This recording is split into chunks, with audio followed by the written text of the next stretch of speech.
ये लड़का सिर्फ तब एक सैनिक बन सकता था जब माचिस की तिल्लियां जलने से पहले वो अपनी यूनिफॉर्म को पहन लेता। अब जैसे ही आखिरी तिल्ली जली उसने तब तक अपनी मिलिट्री की यूनिफॉर्म पहन ली थी। वो खुशी से पूरे कैंप में दौड़ने लगा जैसे अब वो एक असली सैनिक बन चुका हो। उसने बड़ों की तरह सेब भी की और सलाम करना भी सीख लिया। उस मासूम चेहरे वाले बच्चों को देखकर सारे सोल्जर मुस्कुरा उठे। उस दिन वो पूरी लगन से पहरेदारी कर रहा था, लेकिन अगले ही पल कैंप पर हवाई हमला हो गया। एक ऑफिसर ने उसे ढाल बनाकर बचाया। आसपास बम के धमाके हो रहे थे और वो लड़का एक गड्ढे में सहमा बैठा हुआ था। और जब उसने घायल सैनिकों को देखा तो उसे युद्ध की असली जंग का एहसास हुआ। फिर वो भागकर टेंट में गया और वो बहुत गंभीरता से घायल सैनिकों की देखभाल करने लगा। फिर वो टेंट के बीच में खड़ा हुआ और वो वहां पर सबके लिए गाना गाने लगा। उसकी मासूम आवाज सुनकर सैनिकों की आंखों से आंसू निकल आए। लेकिन दुश्मन का हमला फिर शुरू हो गया। लड़का गोलियों की पेटी खींचते हुए अपने साथियों को गोली पहुंचाने के लिए गया। एक बुजुर्ग सैनिक ने उसे सल्यूट कहा। लड़के ने भी सल्यूट किया और फिर वो कमांड पोस्ट में पहुंचा,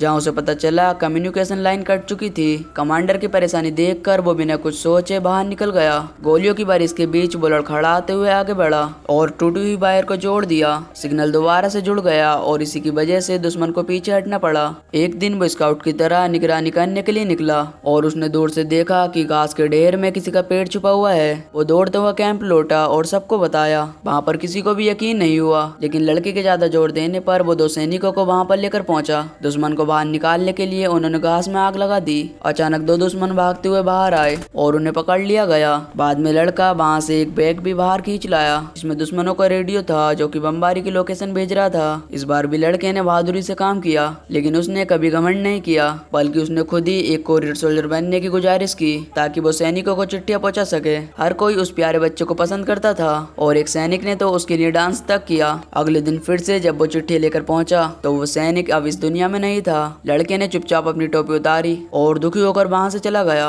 उस लड़के का नाम था सरगई ओलिस्को, जो कि इतिहास का सबसे कम उम्र का सैनिक बना। युद्ध खत्म होने के बाद उसे हीरो के मेडल से सम्मानित किया गया।